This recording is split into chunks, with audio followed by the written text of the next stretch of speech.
Lokalni izbori su već neko vrijeme iza nas, a vijećnik Općinskog vijeća Brdovec, gospodin Zdravko Lebo, osvrnuo se i na trenutnu situaciju u općini Brdovec. Ako je suditi po ovome kako je počelo, nisam optimista. Počelo je već iskazivanje mišića, da to tako kažem, većine. Počelo je kršenjem i statuta i poslovnika, a to svakako nije dobro. Već je ranije najavljena rekonstrukcija društvenog doma, a Zdravko Lebo otkriva zašto to nije napravljeno. Nema političke volje. Evo, odgovor je vrlo jednostavan, da ima volje, to bi se već dogodilo, jer da se to godinu, 2 dana nije dogodilo, onda bi rekao možda nema sredstava, nema.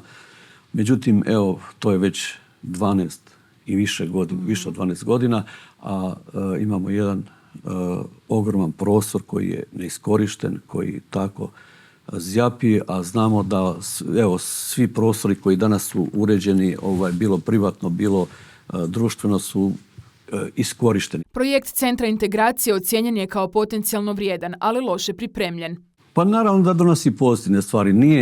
Nisam ja rekao da je cijeli projekt, ajmo reći, nazovimo ga crn. Međutim, način na kojim se ide u realizaciju toga i cijena koju će naši ljudi, naši porezni obveznici platiti to je sad pitanje. I tu ja postavljam, dakle, upite hoćemo li, mi se, dakle, trebamo zadužiti, dugoročno se trebamo zadužiti. Kako će to zaduženje utjecati na naš društveni standard? Hoće sigurno. Koliko će utjecati, dakle, na cijene vrtića, na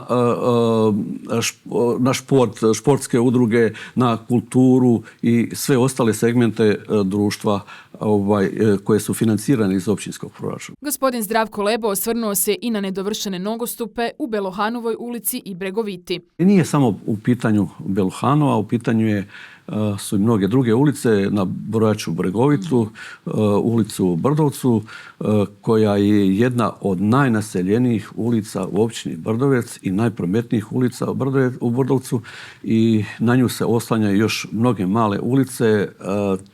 Tamo je također obećana izgradnja nogostupa još 2021. godine.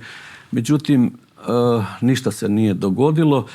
Ukazivali smo već 22. godine kad smo vidjeli stavke u proračunu koje su stavljene za izgradnju nogostupa, odmah smo rekli da to neće biti ništa od toga.